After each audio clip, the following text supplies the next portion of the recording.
Okay guys, it's time to set up your first ad. I hope you have your customer avatars ready and that you created them, because we will set up all of our ads and all of our campaigns based on that data. So here's how to do it. The first step that you have to take is to click on the Create Ad button over here and then select the Ad Create tool. Forget about the Power Editor for now. Then, as we can see, Facebook asks us to select an objective for our campaign. There are a number of options, different objectives. Now, we want to build a fan base, okay? Attract a ton of people who like our fan page. For this reason, you just have to select the Promote Your Page option. It's pretty easy. And then just choose the page or enter the URL of your fan page, okay? Great. Okay, so let's get started with the ad setup. The first field to specify is the locations field, okay? So if you identified like 3 countries that you want to target, let's say the United States, the UK, and Australia, make sure to set up separate campaigns for each and every country. That's a very common mistake, setting up one campaign, and that campaign includes all of your target countries. Okay, don't do that. As we figured out before, every country is different. Each country has a different set of demographics, so please don't do that. Set up one campaign for the United States, in that case, one campaign targeting Australia, and one campaign targeting the United Kingdom, okay?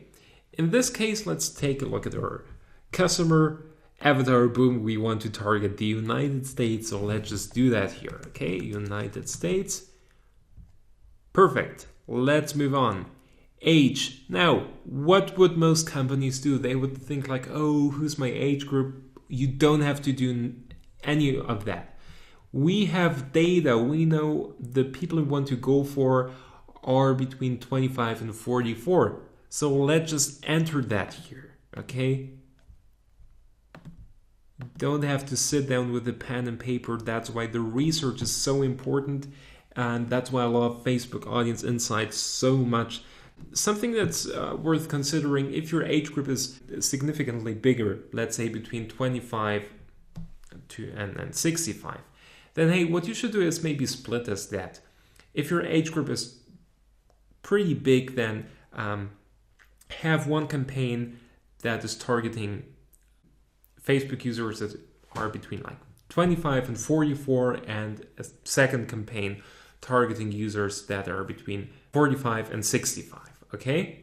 But please don't do that only if your age, if there's like really a significant age range, okay, from like 18 to 65 or 18 to 55, but here it's like somewhat narrow, okay? 25 to 44 is not that a big gap, it's 20 years in total, so we don't have to split test that. Next one, gender. We see that 44% of our users in social media marketing space in the United States are male, 56% are female. So what will we do? We'll just keep that the way it is.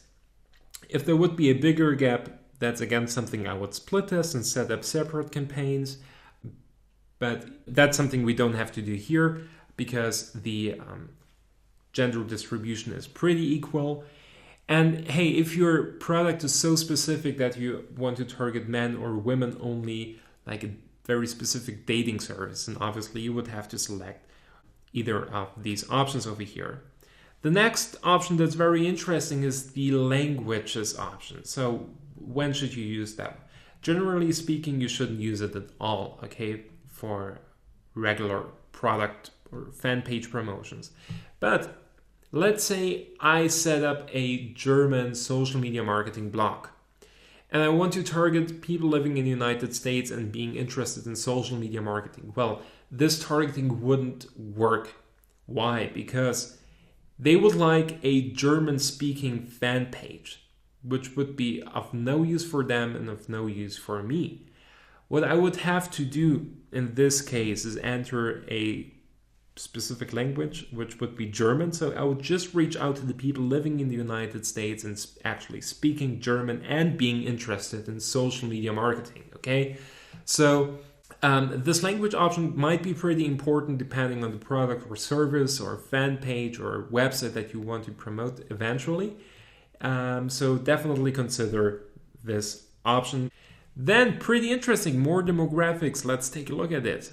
We can get even more laser targeted. We have relationship, education, work, financial, home, ethnic affinity. Does that sound familiar to you? Huh? Exactly, do you remember? That's the categories that Facebook gave us access to in the Facebook Audience Insights section. Perfect. No guessworking here again. We will just take a look at our customer avatar. We have information about the financial status, education level, family status, occupation, ethnic and religious background. We have all the information to make proper use of this targeting section. Now, here's something that you should definitely consider and remember. With this sections over here, you can get very, very laser targeted, okay? It can actually really shrink your audience from like multiple 100,000 people to like 10,000 people. So always make sure to have this bar on the right side, the audience definition graph on view. Why? Because if you select one or two or even more options, you might be too specific. So make sure that you're always in the green range over here, ideally in the middle. And also, this is an option that I would use later down the road, okay? Unless you don't know right off the bat that you just want to go for married couples or people working in a very specific area or with a very specific financial status, you just want to go for the rich guys, then hey, don't use that option right away. I would use that definitely later down the road when I would split test the number of campaigns, okay, and then see, okay, if I get more laser targeted, can I actually achieve better results? But hey, it's great, we have the data to work with, okay? So you can use it right away if you know, okay, I just want to go for a very specific group of people, or just use it later. Interest, that's probably the heart of all the targeting. Again, you don't have to type in any interest that just pop into your mind, or just sit down with a pen and a paper and think like, oh, who's my ideal audience interested in. I'm just saying it because that's what 99% of all marketers and companies do, and they just burn and they waste their budget. I don't want you to do the same. That's why I showed you how to research your audience properly. And hey, look here. We have a number of interests that we could target. Now, there are pretty many. I just picked like the 10, 12 most relevant ones. Something to consider here as well. Don't enter too many interests, okay? Why? Because with the more demographics targeting option, your interests, your targeting can get very narrow. On the other hand, when you enter a lot of interests here, your targeting might get very, very broad. So it's a fine line that you should have an eye on. What I would do is to enter like 5 to 10 interests per campaign at the very beginning, and then again split test. If you have more interests, set up a separate campaign for all the other ones. And if you see that a certain campaign does really well, you can get more laser targeted on that, or try other campaign, other interest combinations. Leave out a few, add a few to see if it gets better. That's also something to consider for later down the road. But at this point, what's important, just make sure to enter a few and just have the audience definition bar in just always take a look at it and see how it changes. Okay, so we have Digital Marketer, really great website. Then we have Amy Porterfield. We have John Loomer, great guy when it comes to Facebook marketing. What else could we target? Digital entrepreneur. Yeah, we could go for Murray Smith.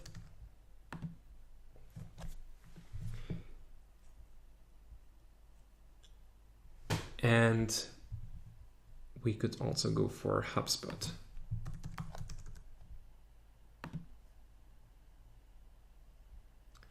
So as we can see here, our campaign has a potential reach of 540,000 people, which is just perfect.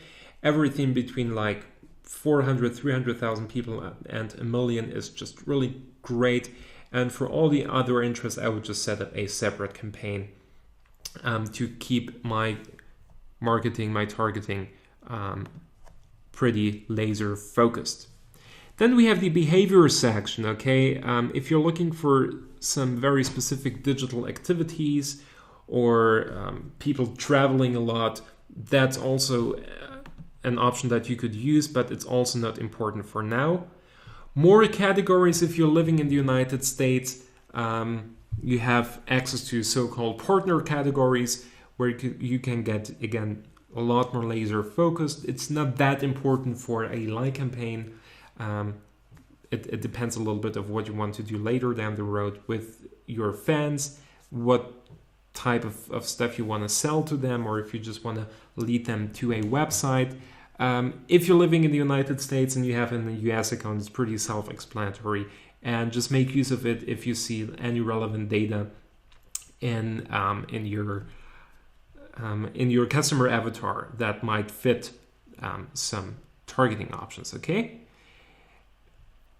Great. Also important, exclude people who like your page. You don't want to target this one, but this is something that pops up automatically.